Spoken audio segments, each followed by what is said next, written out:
And Connie, you know, the sci-fi writer William Gibson used to say, the future is already here. It's not just evenly distributed.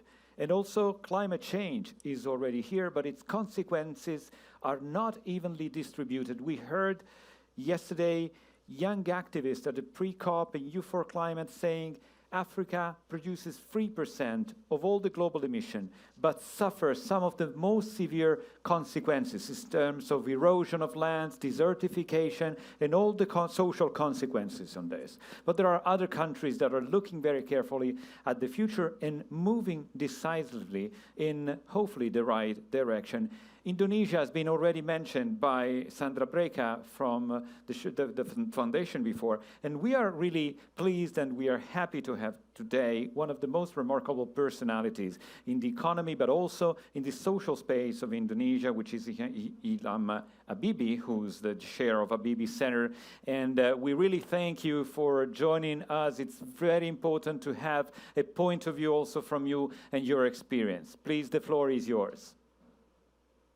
Thank you very much for the very kind words. Ladies and gentlemen, hello everybody. My name is Ilham Habibie. I'm from Jakarta, Indonesia, and I'm here from my home office addressing you directly in Milano. So let me say a few words about what we are facing at the moment in Indonesia. I think it's clear that besides the pandemic, which has hit us quite hard, thank God we are out of the worst already now. We have maybe only less than 10% of the death rate that we had only 3 months ago. So things are in much better shape right now, but we had to go through some very, very tough times. But besides that, what we are facing here in Indonesia continuously is, unfortunately, in the recent years, in our view, a diminishing quality of democracy that actually led to a polarization of society and also an increasing socioeconomic inequality of the society, which is actually resulting in an unequal distribution of development resources. The Habibie Center is, in that regard, actively supporting the continuing process of democratization in Indonesia. We focus on human rights, on things related to the economy, of course, also to science and technology. And we are actually, as a foundation, not directly involved in the implementation of the Paris Agreement.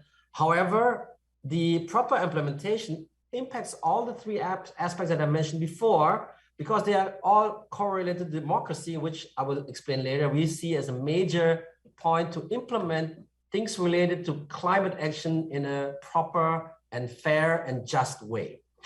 The work that we do is basically creating products such as white paper, policy recommendation, events, campaigns, and advocacy. And through all of that, we are actually in a position to exert influence. As mentioned already just a few moments ago, Indonesia indeed next year is a G20 host.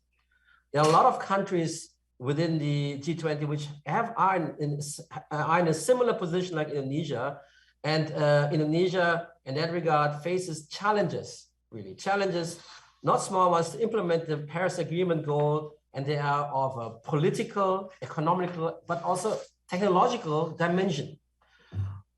If you look into the detail, then the starting position of G20 countries vis-a-vis the Paris Agreement indeed is actually quite different from country to country.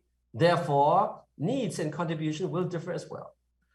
We believe that the key to find climate solution is how to define a fair and realistic contribution of each country to the overall agreed solution. What we found here at the Habibie Center is that to find a true global solution for something which is on the surface different, but if you look into the detail, there is some similarity. It's basically the pandemic COVID-19.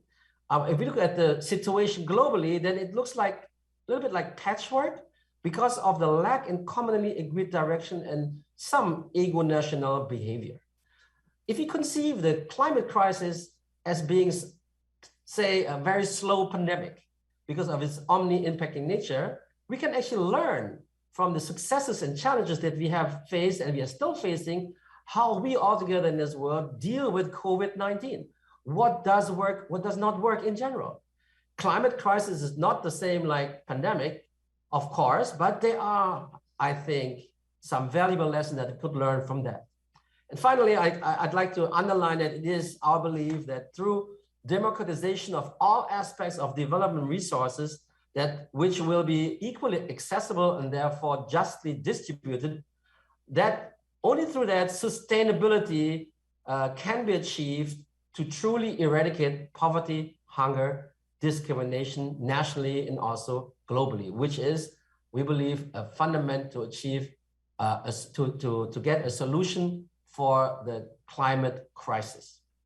I think these are my remarks right now. Thank you for hearing me out, and I look forward to the further discussion and for the further speeches. Thank you. Thank you so much for having taken the time.